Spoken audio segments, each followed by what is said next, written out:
ప్రపంచ ఆర్థిక వేదిక దావోస్లో జరిగిన ఈ కార్యక్రమంలో భారీ ఎత్తున పెట్టుబడులు వచ్చాయని రెండు రాష్ట్ర ప్రభుత్వాలు ప్రకటిస్తున్న పరిస్థితి, ఆ పార్టీ నాయకులు చెబుతున్న పరిస్థితి. మీ అంచనా ఏంటి సార్?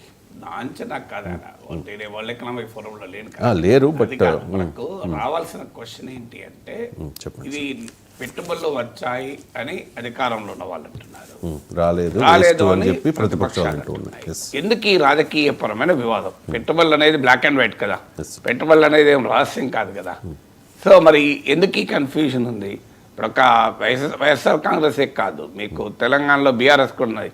ఇదంతా ఉన్న పెట్టుబడులనే మళ్ళీ చూపిస్తున్నారు అని. ఎందుకంటే ఇన్ఫోసిస్, విప్రో ఆల్రెడీ ఇక్కడ ఉన్నాయి, అవి ఎక్స్పాన్షన్ అవుతున్నాయి. ఎక్స్పాన్షన్ కూడా పెట్టుబడి కదా అని ప్రభుత్వ వర్గాలు అంటున్నాయి. కాదు, ఉన్నదాన్నే పెంచి చూపుతున్నారని వీళ్ళు అంటున్నారు. కానీ ఇప్పుడు ఒకటి, వైఎస్ఆర్ కాంగ్రెస్ పార్టీకి ఆ వరల్డ్ ఎకనామిక్ ఫోరం గురించి మాట్లాడే అర్హత లేదు. ఎందుకు లేదంటే జగన్మోహన్ రెడ్డి దాన్ని పట్టించుకోలేదు. నాకు తెలిసినంత వరకు లాస్ట్ టైం కూడా వెళ్ళలేదు, ఈవెన్ ఎవరు పంపలేదు కూడా. గుడివాడ అమర్నాథ్ కూడా ఏదో రీజన్ చెప్పారు దానికి. నాకు గుర్తు, అప్పుడు మినిస్టర్ గుడివాడ అమర్నాథ్ చలిగా ఉంటుంది చేశారు.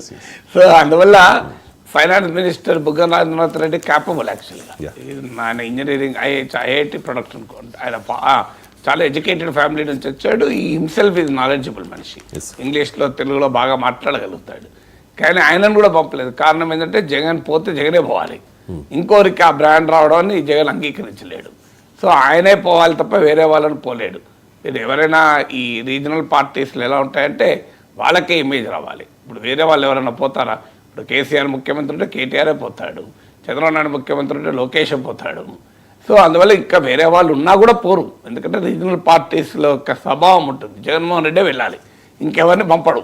సో అందువల్ల ఇప్పుడు విమర్శించడం వల్ల వైఎస్ఆర్ కాంగ్రెస్ పార్టీకి హక్కే లేదంటారు. ఎందుకంటే వాళ్ళు వరల్డ్ ఎకనామిక్ ఫోరంని చాలా లైట్ తీసుకున్నారు, దీనివల్ల ఉపయోగం ఏంటి అని. ఇక అసలు వరల్డ్ ఎకనామిక్ ఫోరం అంటే అర్థం కావాలి అది ఏంటని. World economic forum is a platform where in political and industry and business leaders can meet, can converse, can interact, can introduce to each other. అది దాని లక్షణం. దాని లక్ష్యం అంటే ఏంటిది? ప్రపంచ ఆర్థిక వేదిక స్వభావం దావోస్ ఏంటి అంటే, అటు రాజకీయ నాయకులు వస్తారు, ఇటు బిజినెస్ లీడర్స్ వస్తారు, ఇండస్ట్రీ లీడర్స్ వస్తారు. ఈవెన్ ట్రంప్ కూడా వర్చువల్గా అడ్రస్ చేయబోతున్నాడని చూశాను. సో దానివల్ల ఒక ఇంటరాక్షన్, ఒకరికొకరు కలుస్తారు. ఇప్పుడు మనకు ఒక కాన్ఫరెన్స్ జరుగుతాయి చూడండి. సో ఎక్స్పర్ట్స్ మీట్ అవుతారు, ఒక ఇంట్రడ్యూస్ అవుతారు, ఒకరికొకరు ఆసక్తి చూపెట్టుకుంటారు, ఒకరి ప్రజెంటేషన్ మార్కెటింగ్ చేస్తారు. దానితోనే మొత్తం పెట్టుబడి వచ్చేది, రేపు ఉద్యోగాలు వస్తాయని ఎవరని అనుకుంటే పొరపాటు. సో వరల్డ్ ఎకనామిక్ ఫోరంలో ఇప్పుడు 1,78,000 కోట్లు తెలంగాణ, ఆంధ్రాకి ఎన్ని కోట్లు అంటే అర్థం వాళ్ళు వచ్చి రేపు పొద్దున ప్రొడక్షన్ మొదలుపెట్టినది కాదు.